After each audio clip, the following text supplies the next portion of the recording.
소쿨극장의 세상의 모든 것입니다. 오늘은 아주 오래된 옛날부터 동양 사람이라면 누구나 동경하던 삼신산이 있는 땅, 바로 우리나라 금수강산에 관한 이야기를 하겠습니다. 좋은 글로 여러분에게 보답하겠습니다. 구독과 좋아요 부탁드립니다. 그러면 시작하겠습니다. 옛날 사람들은 중국의 동쪽 발해 바다를 지나 멀리 어딘가에 이상향이 있으리라 상상했다.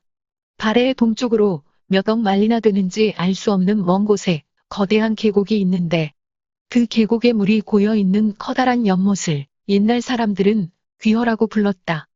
귀허는 워낙 깊고 워낙 넓어서 세상의 온갖 강물과 바닷물, 심지어 천상의 은하수까지 끊임없이 흘러들어도 한 번도 넘치는 법이 없었다.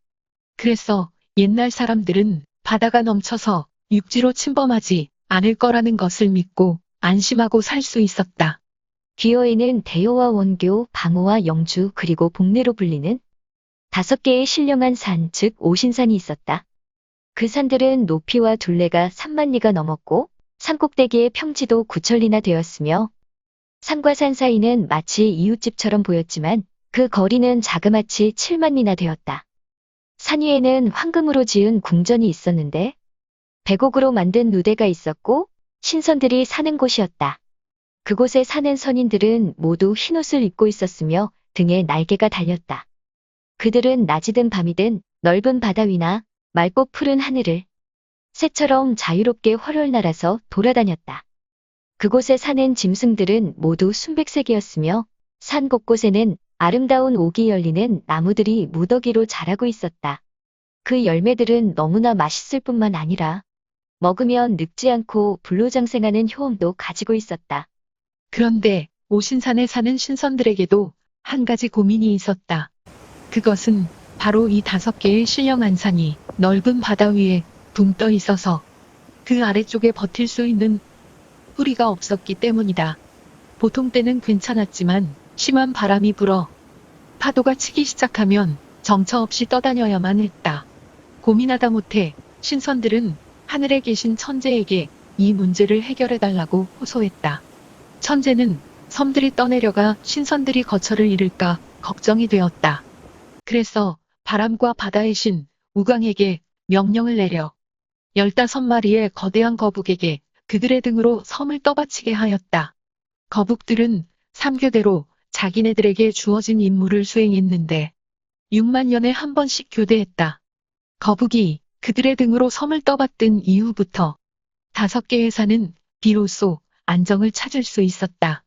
그러한 평화가 깨진 것은 용백국이라는 거인국 사람들 때문이었다. 어느 날 갑자기 용백국의 거인이 와서는 섬들을 떠받치고 있던 거북 6마리를 낚시로 잡아갔다. 거북의 등딱지를 부젓가락으로 지져 그 갈라지는 모습을 보고 점을 치기 위해서였다.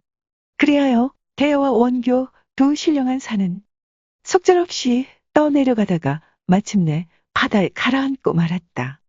그 결과 오신산은 그만 복내, 방호, 영주의 3신산이 되고 만다. 이 중 방호는 바로 방장산으로 우리나라 지리산의 별칭이며 복내산은 금강산의 별칭, 영주산은 한라산의 별칭이다. 삼신산에 관한 소문이 퍼지기 시작한 것은 전국시대 무렵이었다. 그곳에 황금으로 지은 궁궐이 있고 불사약이 있다는 소문이 발해만 지역 주민들로부터 흘러나온 것이다. 동쪽 연안에 있던 나라들인 제나라의 위왕과 선왕, 연나라의 소왕 등이 삼신산에 대해 깊은 관심을 표명하였다. 그들은 돈을 아끼지 않고 큰 배를 만들어 충분한 식량을 준비한 다음 방사들을 바다로 내보내어 삼신산에 가서 불사약을 구해오게 하였지만 모두 실패로 돌아간다. 전해오는 말에 의하면 방사들이 멀리 구름 속에 잠겨있는 삼신산을 보고 황급히 달려가 보면 홀련 섬들이 물밑으로 꺼져버렸고 어찌어찌해서 다 왔다 싶으면 난데없이 바람이 불어 섬이 사라지는 통에 도무지 그곳에 가까이 갈 수가 없었다고 한다.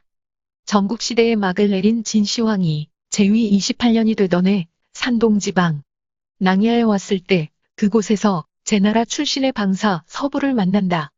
사마천이 지은 사기 진시황 본기에 의하면 그 서불이 진시황에게 청원을 올렸다. 바다 가운데 세 개의 신령스러운 산이 있는데 이름을 각각 복례산, 방장산, 영주산이라고 합니다. 그곳에는 불로장생하는 신선들이 살고 있습니다. 청컨대 재계하고 동남동료와 함께 신선을 찾아서 장생불사하는 약을 얻은 다음 돌아와 그것을 황제에게 바치고자 합니다.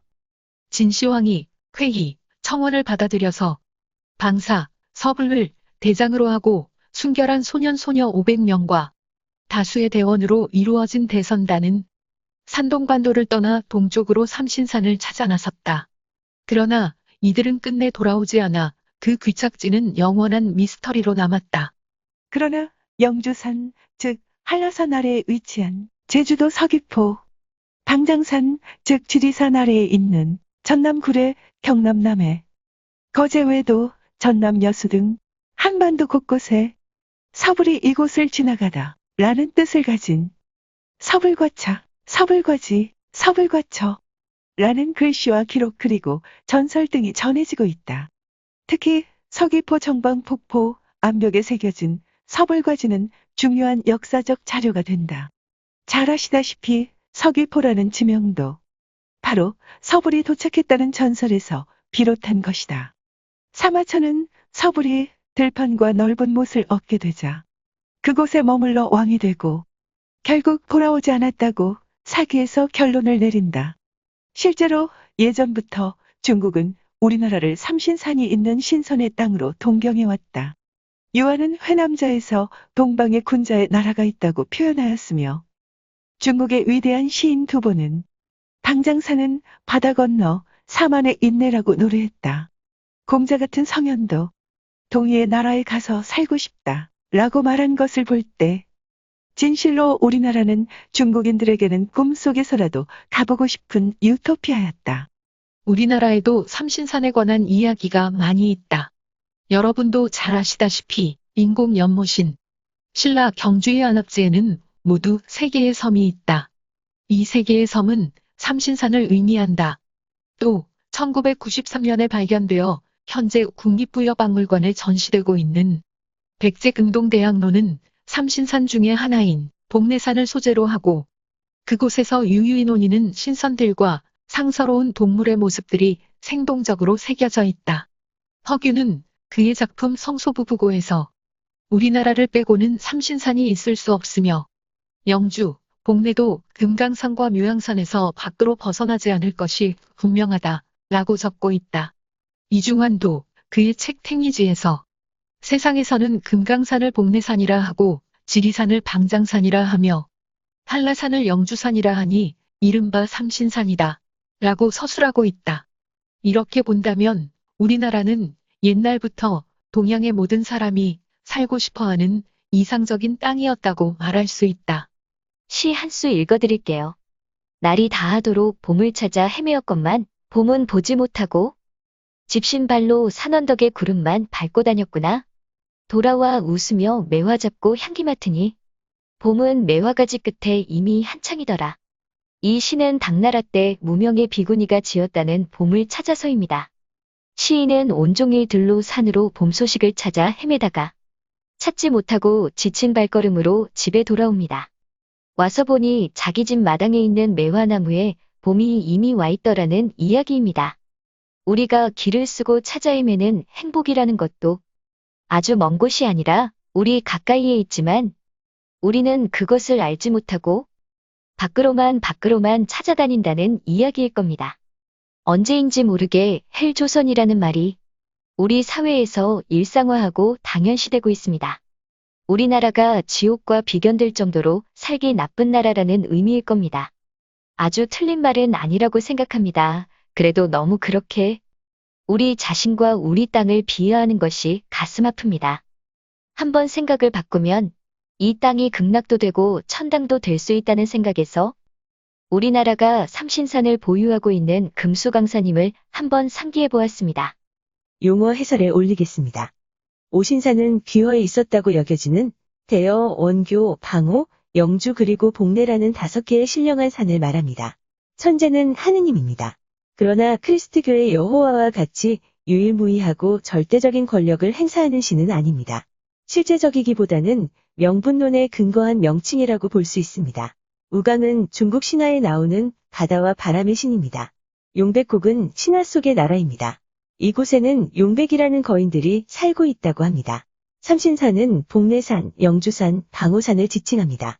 방호산은 방장산으로 부르기도 합니다.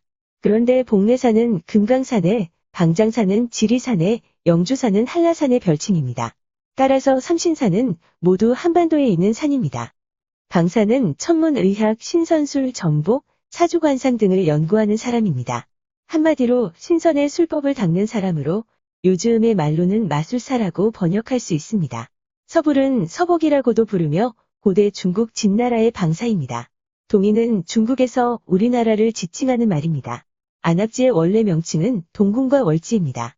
동궁은 신라 왕궁의 별궁이라는 뜻이고 월지는 달이 비치는 연못이라는 의미입니다. 신라 멸망 이후 관리가 부실해지면서 이곳에 수풀이 우거지고 기러기나 오리들이 많이 날아들었다고 합니다.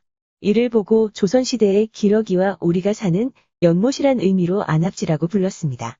그러다가 2011년 7월에 와서 고증을 통해 지금의 이름을 찾게 되었습니다. 참고 문헌 및 자료 속에 올립니다. 사마천의 사기, 유한의 회남자, 그리고 나대경의 항리목로를 참고했습니다. 청나라 화가 원유의 복례성경도 12조 병통경도도 빌려왔습니다. 위앵커가 짓고 전한초와 김선자 교수님이 옮긴 중국 신화 전설과 정재서 교수님이 지은 이야기 동양신화 중국편과 성석재 작가의 이야기박물지 유쾌한 발견도 참고했습니다. 국립부여박물관과 제주도 서귀포 서복전시관, 그리고 나무위키의 기사와 사진도 빌려왔습니다. 김태진 기자의 오마이뉴스 기사와 사진, 네이버 블로그 붕정만리, 네이버 블로그 훈이의 이야기방, 그리고 다음 블로거 옛님의 숨결, 그 정취를 찾아의 기사와 사진도 참고 인용했습니다. 고맙습니다. 다음 주 토요일 10시에 뵙겠습니다. 늘 공부하고 조사해서 좋은 내용과 글로 여러분의 격려에 보답하겠습니다.